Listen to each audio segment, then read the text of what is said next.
Syllabus নিয়ে যত সমস্যা, HSC second paper board question ২০১৯ সালের আগে যেভাবে হতো, তোমাদের সিলেবাস সেইভাবেই আবার পূর্ণাঙ্গ সিলেবাসে হবে।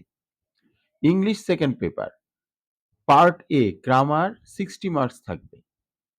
প্রথমেই থাকবে আর্টিকেল, এ অ্যান্ড দি, অর্থাৎ প্রথমে আর্টিকেল থাকবে, তারপরে থাকবে complete the text with suitable preposition. প্রতিটাতেই কিন্তু প্রতি ইভেন্টে 5 মার্কস করে থাকবে।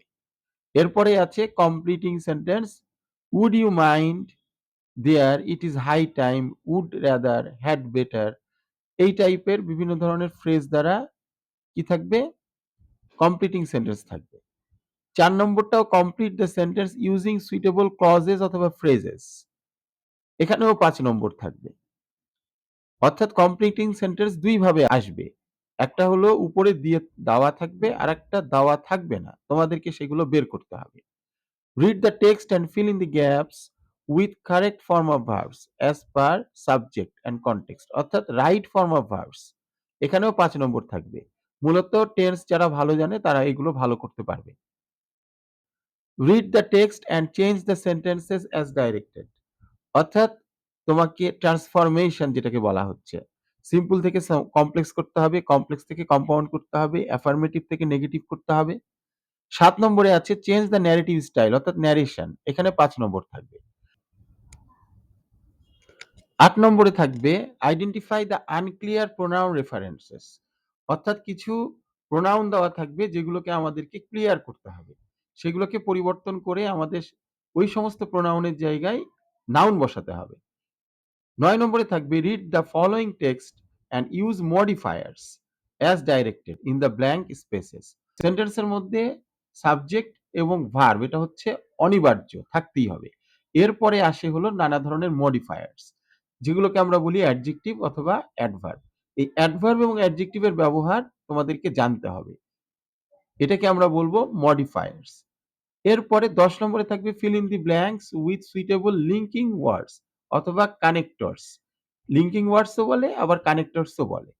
11 নম্বরে থাকবে read the following passage and then write the antonym or synonym of the words. তোমরা জানো সিনোনিম মানে একই রকম শব্দ আর অ্যান্টোনিম মানে হচ্ছে বিপরীত, বিপরীতার্থক শব্দ, অর্থাৎ যেটা অর্থ উল্টো অর্থ দিবে, আর সিনোনিম মানে একই রকম অর্থ প্রকাশ করবে।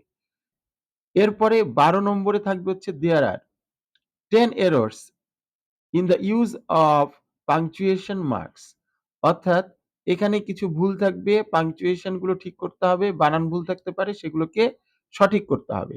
Rewrite the text correcting the errors, error গুলোকে কারেক্ট করতে হবে। এরপরে পার্ট বি, পার্ট বি তে হলো কম্পোজিশন অথবা এসে টাইপ সেন্টেন্স, যেখানে 40 নম্বর থাকে।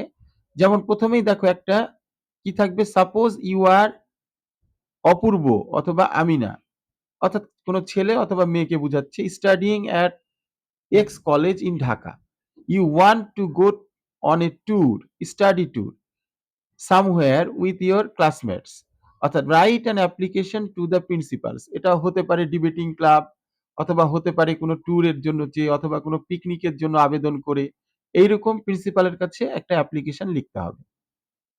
14 নম্বরে think that you are a local reporter, অর্থাৎ আমরা বুঝতে পারছি রাইট এ রিপোর্ট, এটা 120 থেকে 150 নম্বরের হতে হবে।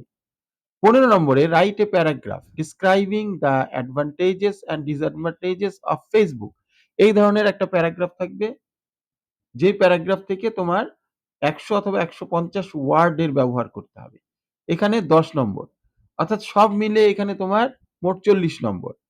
16 নম্বরে থাকবে রাইট এ শর্ট কম্পোজিশন, এখানে আছে অন চাইল্ডহুড মেমোরিজ, আমি আসলে এখানে একটা নমুনা কোশ্চেন দেখিয়েছি, কিন্তু এই ধরনের অনেক কিছু থাকতে পারে, যেরকম তোমার ভিলেজ ফেয়ার থাকতে পারে, এ মেমোরেবল ডে, এই ধরনের কোনো একটা রচনা থাকবে।